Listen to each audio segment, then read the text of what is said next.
This year, Kilpatrick Townsend's Pro Bono Award winners demonstrate the breadth of legal needs and challenges faced by people in our country and reflect the tumultuous nature of our times. Whether we are helping Somali immigrants rounded up and deported without notice, helping people who have survived hurricanes and other natural disasters, serving veterans of recent wars, or supporting organizations that use creative arts to lift people up and help us connect to one another.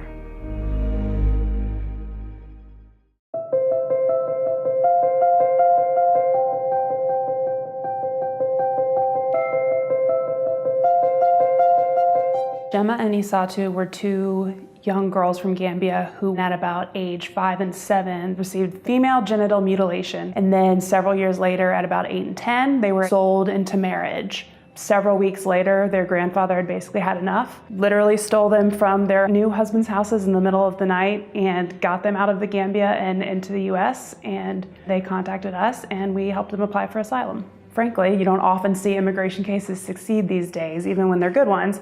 Just seeing what they had gone through and their willingness to kind of open up and share it over and over and over again, and what's sometimes a painful process really pay off, was very rewarding.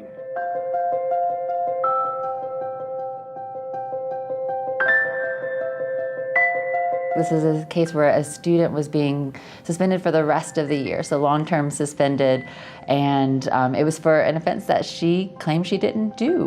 We don't get those cases a lot. A lot of times students did something, but the consequences may be more harsh than it should have been. There's no evidence that there was a gun in the backpack, let alone that my client knew about it or anything else.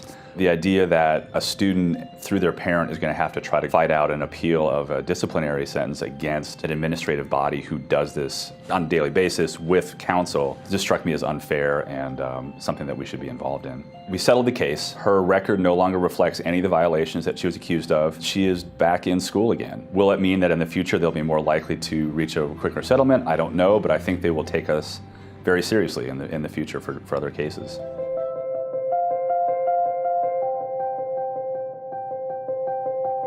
These cases mean a lot to me, just because, you see it on the news now, everywhere, that you see all these crossings. The children, they're innocent. They didn't ask for it. They're coming over because they're following their parents. They're following directions of an adult. Politically, if you agree with immigration or not right now, at the end of the day, you realize that you've helped somebody in a realm that they couldn't even think of helping themselves or even knowing the first step to help themselves.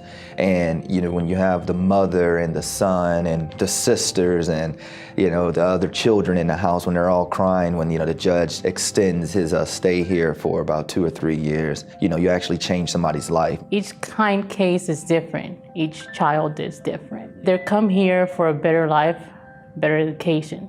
They need someone to look after their interests. They need someone to represent them. So politics aside, they need some type of help. And if you can help them stay in this country and drastically change the outcome of their life, then I think it's all worth it.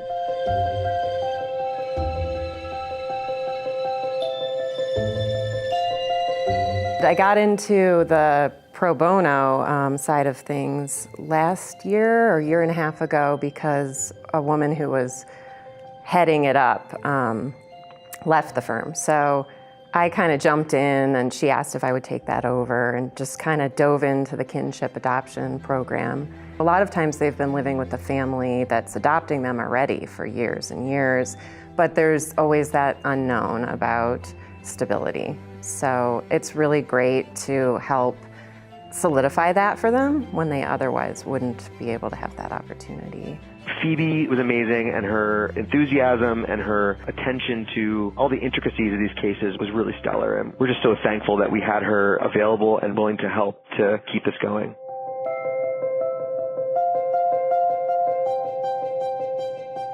Moving in the Spirit is a creative youth development organization, and what is so fabulous about what we do, we're kind of sneaky deep in that we take a skill that kids are interested in, which is dance, and who doesn't like to dance, And we use that as a way to teach kids social skills, cognitive skills, in a way that they can use them and apply them in the community.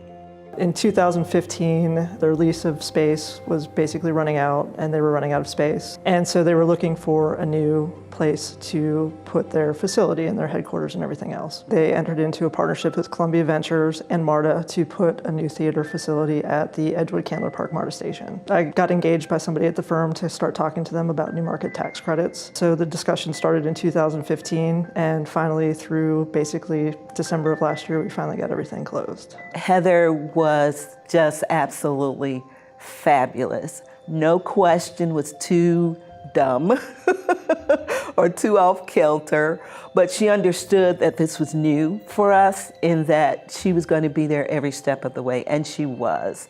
All I can say is the Kilpatrick team was absolutely fabulous, and we could not have done it without them.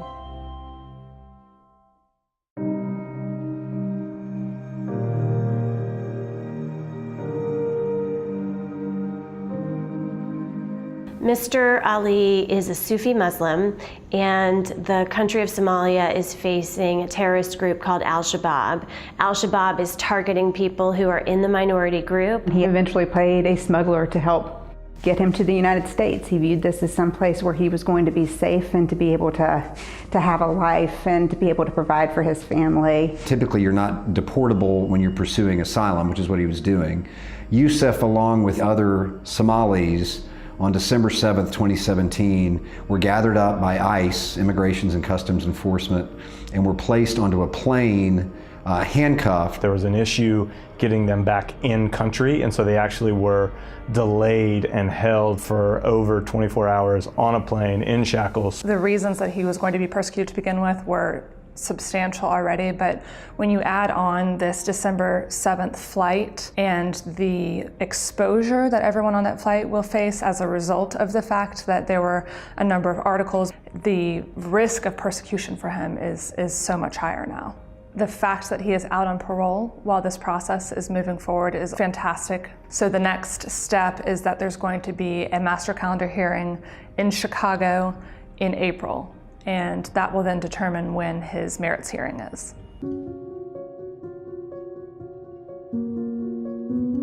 Jason Fothery, who passed away a little over 2 years ago, he and I went to a speaking engagement from HRI, Human Rights Initiative. We were really captivated by it and said, hey, we'd like to get involved. And they matched us up with this client. She was originally from Morocco and had met someone online from the Dallas area. They decided they were in love and they wanted to get married, and so they got married there in Morocco. When she returned to the United States to live with her now husband, everything changed. He abused drugs regularly. He abused her emotionally and physically regularly. She was instructed that she would get a job, and he, you may be shocked to find out, was unable to hold a steady job at all. So after all of this person had the courage to reach out to some policemen that would eat at her fast food restaurant where she worked. Luckily, she came into the purview of HRI, and then from then on, we just helped her apply for her permanent resident status to start the ball rolling, getting her naturalization application, which is what we're working on now. It gets really easy in this profession to fail to take stock of the little things, and sometimes it helps to see a case like this is, quite frankly, and quite truly, it is a case of life or death.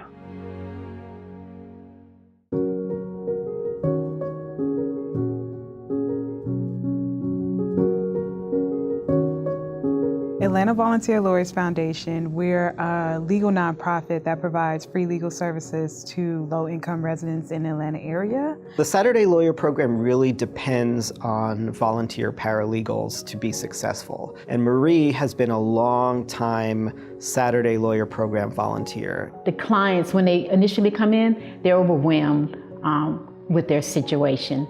And once they speak with an attorney, and know that someone is out there to assist them in getting out of that situation, they leave feeling relieved, and you feel good about that.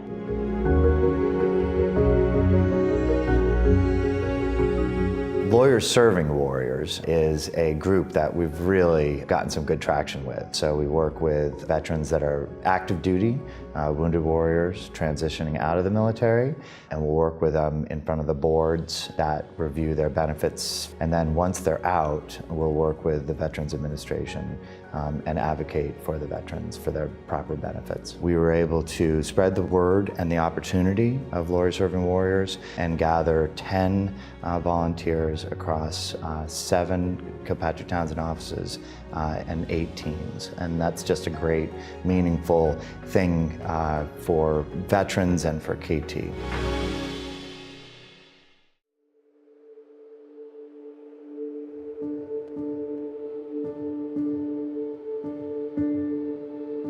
I want to say more than 50 to 100,000 people, at least in our area, were affected by Hurricane Harvey here. So we've helped folks with FEMA appeals, FEMA filings. We've also helped in legal lines just to give them guidance and to pick up the pieces. You know, it was a daunting task because folks didn't know where to go. And so they went to the hotlines and the legal lines. We went down to legal lines and asked them how we could help. And that's when the Houston Lawyer recognized us, put our photos in the Houston Lawyer and said congratulations to the Kilpatrick Houston office for helping these people in need. You know, people wanted to help, but what they really wanted was just somebody to listen to them.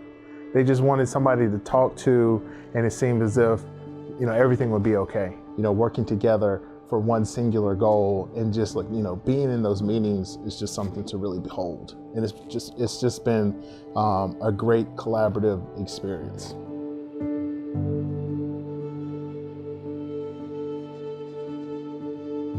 The firm has been involved with the GIFFORDS Law Center, which previously was known as a legal community against gun violence.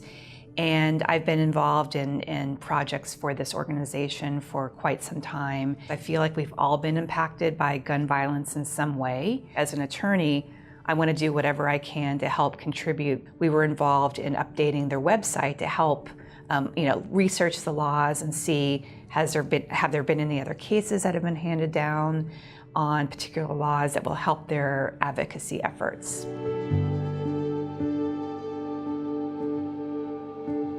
There are a lot of really good projects out there that are taking very exciting death penalty cases. They're cases where you actually have innocence evidence. There's DNA, witnesses are recanting really fantastic things that show that our system is very, very flawed and we need to be very careful.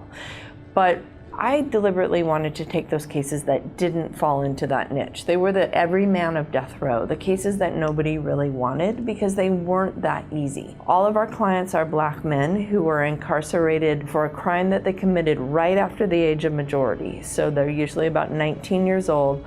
All of them have a significant history of childhood trauma, brain injury. So they are challenging cases. These are young, indigent Black men. It definitely hits home for me. I have a lot of friends, as well as myself. I can relate on a lot of levels. People who are poor and unable to afford counsel really end up with results that somebody with more resources would not get. This is a person who is more than the worst thing he's ever done, and that should be something that we consider when we decide, how to deal with him. We started the Unlonely Project 2 years ago because of the growing awareness that loneliness and isolation was the biggest public health problem people weren't spending enough time on. And also because we thought creative expression had something unique and powerful to offer. The ability to use the creative arts to connect with ourselves and others in ways that are sustainable and scalable. So the Foundation for Art and Healing, its true mission is to educate the public, educate medical profession, that there is a way to heal through art. The Unlonely Project was formed to make the public aware of loneliness and what it is, and maybe also serve the purpose of creating an arts-based approach to reducing the effects of loneliness. We really help them develop programming and bring the funds to help us do it. The foundation is really supporting something that doesn't involve needles, doesn't involve drugs. It involves people helping people through art. And to me, that's just a really nice thing. Having been given the opportunity to help and do something good like this, that's kind of really what it's all about. I think we all wish we could dedicate more time to pro bono because it is such fulfilling work, and just helping people, it really makes such a huge difference. And it reminds you why you became a lawyer in the first place. There's something very valuable in knowing that you have a skill that has the potential to really change somebody's life, and you don't really want to sit on that. And so, I try to do what I can to make sure that I'm using those skills in a way that will benefit not just our big corporate clients, but also people who otherwise wouldn't have access to that kind of support.